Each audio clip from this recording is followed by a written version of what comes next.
What's up guys, my name is Ace, and this week Sledgehammer added an interesting new mode to the game that I feel has kind of been flying under the radar. Haven't really heard anybody talking about this, and yet it provides something that a ton of people have been asking for since the launch of Vanguard, and this is a slower time to kill. Now this new mode that they added is called Overclocked Tactical, and if you just read the description, all it says is no kill streaks and increased health in a curated playlist with tactical pacing. And just like most of their playlists, this just doesn't give enough information, and I honestly feel this is one of the reasons nobody's talking about this mode, is it just hasn't been marketed properly and people don't know what it is, and therefore they're not willing to give it a shot. Like, instead of saying that there's just increased health and it's a curated playlist with tactical pacing, why not provide the option to see exactly how much health we have in that, and exactly what modes we'll be playing, and exactly what map set we'll be playing if there is a limited map set.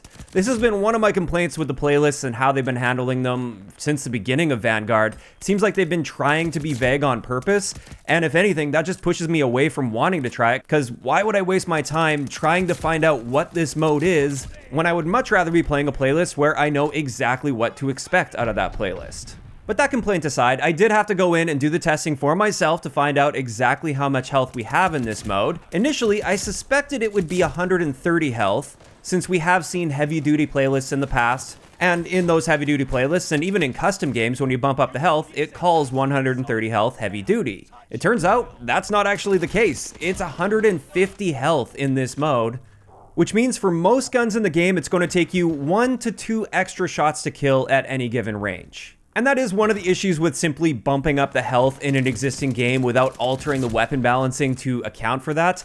Some guns are punished very harshly by this increase in health, and other guns actually start to stand out a lot more simply because there's a discrepancy in how many extra shots it's taking to kill. Now, it's also worth noting that it appears just like in hardcore game modes, there's some weird effect when you use damage modifying attachments here, where the actual values that you get from any sort of custom match testing and the values that work perfectly in core game modes, you don't necessarily get those same damage values while playing this mode. So a great example of this is the 50 BMG BAR. In core game modes, a torso shot with that will deal 81 damage, which means it should still be a 2-shot kill to the torso in this mode because 81 times 2 is 162. But in my testing with this, you can't get a 2-shot kill with the 50 BMG BAR. It's going to take you 3 shots to kill. But with all of my other tests that were done without damage modifying attachments, I was able to narrow it down. It is 150 health for everything else. Just know there is some strange behavior when it comes to damage modifying attachments. Some of them seem to still work great, and then others just don't seem to work at all for you. Now with that in mind, I did calculate the average time to kill values we'd be seeing without any attachments equipped, and I did want to compare that to regular core game modes. For SMGs, for instance, in their maximum damage range, the average theoretical time to kill for the base version of the SMGs is 232 milliseconds, whereas in this mode, it's now 379 milliseconds. Then with assault rifles, we see a similar story. In regular core game modes, we see about a 253 millisecond time to kill average, whereas in Overclock, just like with SMGs, it's actually exactly the same at 379 milliseconds. Now, I'm sure some of you guys were thinking initially when I said there's 150 health in this mode, you might be thinking, oh, that's going to give us Cold War time to kill, because in Cold War we have 150 health, but the guns in that game are designed around 150 health, and therefore when you just do the raw math here, this time to kill that we experience in Overclocked in Vanguard is actually very noticeably slower than in Cold War. So it's actually an extremely noticeable difference compared to the base time to kill in this game in core game modes. And for many people, I think they're going to be feeling like this actually takes too many shots to kill, and it slows the time to kill too much, especially for the general magazine capacities that we see with many of the guns in this game. Now, having said that, there are a good handful of standout weapons and attachment combinations that I'm going to share in today's video just to help get you on your feet. Keep in mind, I haven't done an extremely in-depth analysis of this at this point. I've just done my basic time to kill analysis.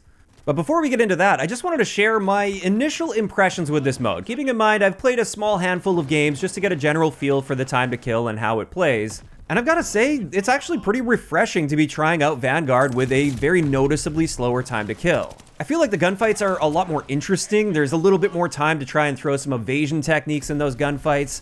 And it's nice to see that you're rewarded for good sustained accuracy, while people that have bad sustained accuracy are punished far more in this mode. They can't just spray and pray and expect a kill. So in some ways, of course, the mechanical skill gap is increased with this increase in health. At the same time, I can't help but think that they actually went a little bit too slow with the time to kill, at least with many of the guns in the game. Although that's not a surprise. Like I said, if you just bump up the health value without doing very careful balancing to the individual weapons, it's never going to result in great weapon balance. And I will say this mode definitely seems to massively increase the gap between a higher tier and a lower tier weapon in the mode itself. So your weapon selection is actually going to play a very big role in this mode, whereas in regular core modes, I honestly feel you can use just about any gun in this game and find a good amount of success. That's not going to be the case in Overclocked.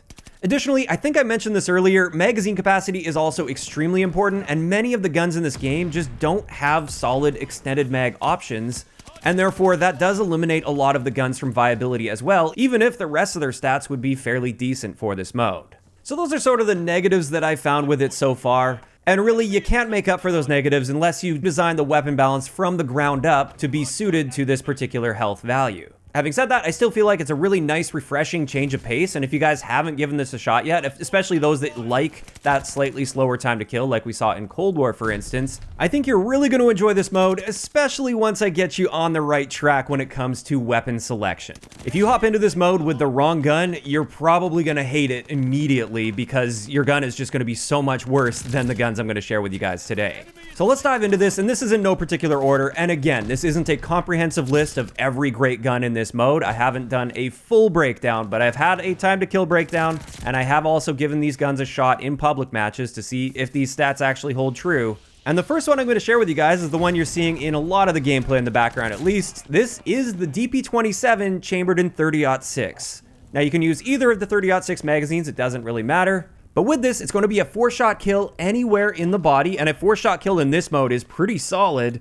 And this gives us a time to kill potential of 246 milliseconds, which is incredible for this particular mode. Like I said, the averages for SMGs and assault rifles were 379 milliseconds, so this is significantly better than average.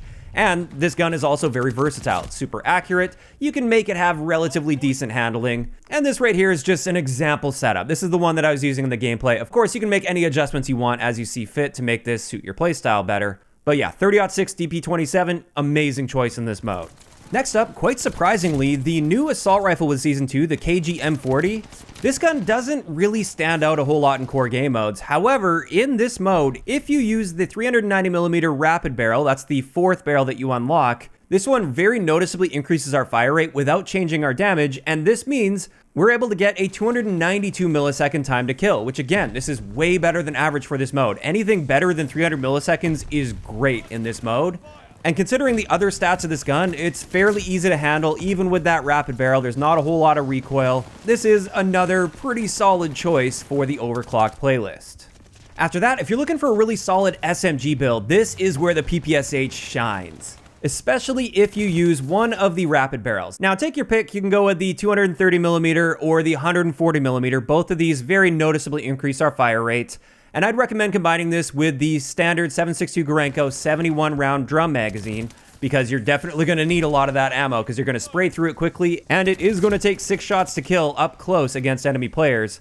But with that 6-shot kill, we're looking at a 265 to 280 millisecond time to kill, which again, this is excellent for this game mode. And as far as I can tell, at least based on my initial testing, this is your best bet for an SMG in this mode. Now finally, I also wanted to give a shout out to the Automaton with the Zach FA short barrel. Now this one is a damage increasing barrel, but as far as I can tell in my testing so far, keeping in mind all of this has to be done in public matches, it appears this damage boosting barrel is actually helping you to some degree, and we're able to get a 5-shot kill with this, which gives us a time to kill potential of 288 milliseconds. And this is also a very versatile build. You can have excellent handling, pretty solid accuracy and recoil control here as well, and it's just a good all-around sort of a setup to be using in this particular mode. And with that, I think that's enough to at least get you on your feet if you want to try hopping into this mode. These are going to be some of the better setups that I've found so far while playing this. And this is where I want to hear from you guys in the comment section below. What do you think of the Overclock mode with 150 health so far in Vanguard? Is this something you'd like to see return, and maybe Sledgehammer could iterate on this in the future, make some adjustments and some improvements? Maybe we could get a mode like this that does have kill streaks, because that's also one of the downsides I forgot to mention, or at least I see it as a downside to some extent. There are no kill streaks in this mode, and I wouldn't mind seeing some kill streaks. But yeah, like I said, those are just my opinions. I want to hear yours down below. And if you guys enjoyed the video, a like rating is always appreciated. And don't forget to subscribe for more if you haven't already. I'll talk to you guys next time.